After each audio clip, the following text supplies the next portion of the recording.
The marbling.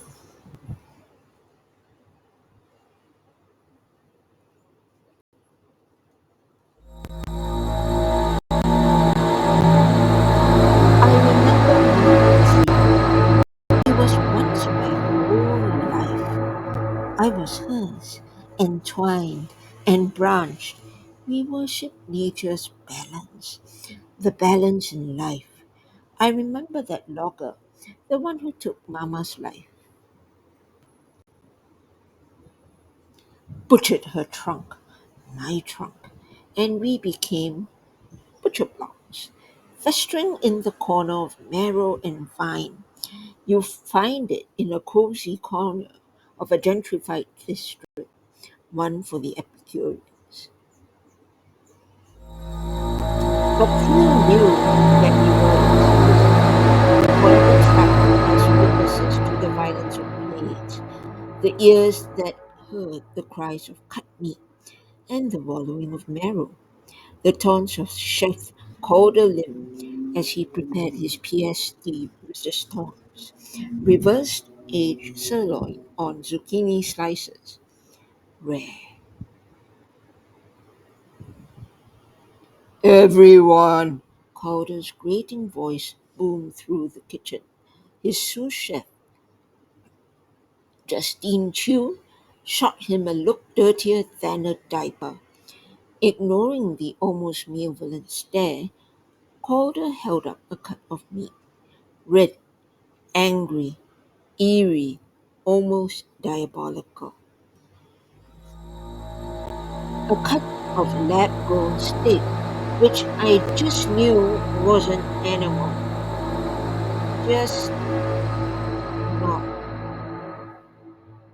The enormous walk in fridge became a coffin, a zucchini mold, and it didn't end with the vegan in Justine. She slammed the fridge door, squirming.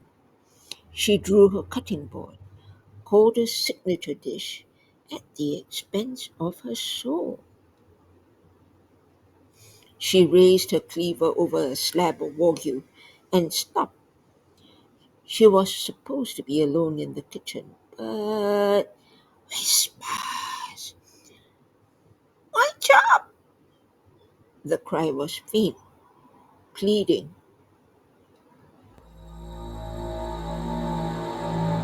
She chalked it up to exhaustion.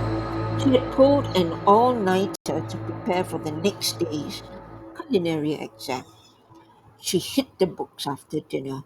It was another long night, one marked by an eerie green shade. Her head rested on the table, green roots tugging and tugging. They entrenched her in their center. And Justine wasn't the only one who cared. Calder, head chef, had begun losing his head and his hands. Steak a la palm, his, became part of the day's menu after his knife sliced into his hand mid service.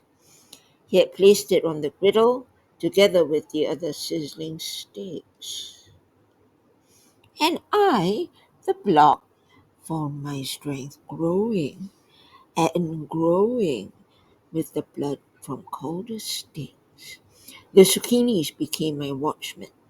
They twisted, absorbed Calder's trauma, losing their softness. Justine knew she had to act before anyone lost themselves. She found herself at Narrowvine's tiny knife tucked in the musty attic.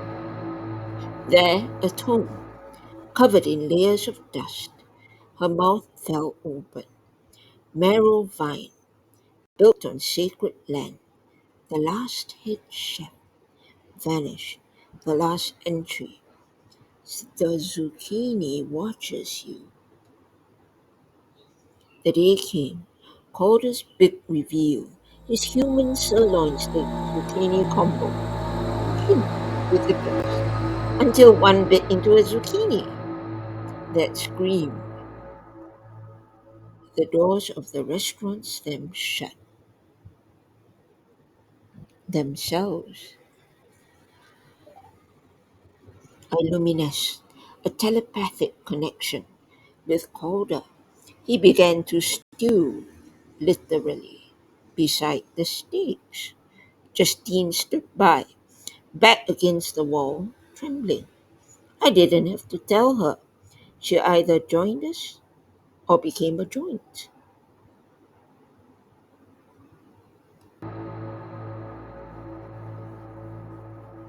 Justine didn't take. With one fell blow from a cleaver, she smashed me in two. She grabbed LPG from under the stove, poured the liquid over the floor, struck a match, and ran. I wasn't all burnt. I was repurposed again. A chic kitchen island in Justine's new cooking show that whispered, "It's not about the finest steak and zucchini. It's in restraint."